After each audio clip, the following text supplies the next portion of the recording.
My dad kept one empty chair at every family dinner. No one would tell me who it was for. Every Sunday, my dad set the table for 6 people, even though only 5 of us ever showed up. There was always one empty chair. No one sat there.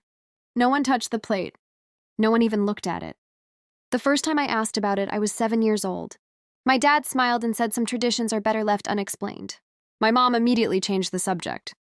As I grew older, I stopped asking because every time did the room became painfully quiet?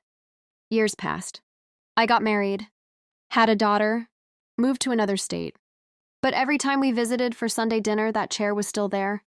Perfectly clean. Perfectly set. Waiting for someone who never came. When my daughter turned 6, she innocently asked, "Grandpa, why is that chair always empty?" My dad froze. He looked at my mom, then quietly said, "Maybe one day you will understand." That answer bothered me more than ever. A few weeks later, my mom called me in tears. Dad had suffered a heart attack. By the time I reached the hospital, he was gone. After the funeral, I stayed behind to help my mom sort through his office. Inside the bottom drawer of his old desk, I found a small wooden box. A note taped to the lid simply read, "For the person who finally asks the right question." Inside was a faded photograph. It showed my parents standing beside a little girl. She looked about 5 years old. She had my father's eyes. And my smile. I stared at the picture. I had never seen her before. When I walked into the kitchen holding the photograph, my mom burst into tears. She whispered, "Her name was Lily. She was your older sister." The room started spinning. I had never had a sister. At least that was what I had believed my entire life. My mom explained that years before I was born, Lily became seriously ill. Despite every treatment the doctors could offer, she passed away just before her 6th birthday.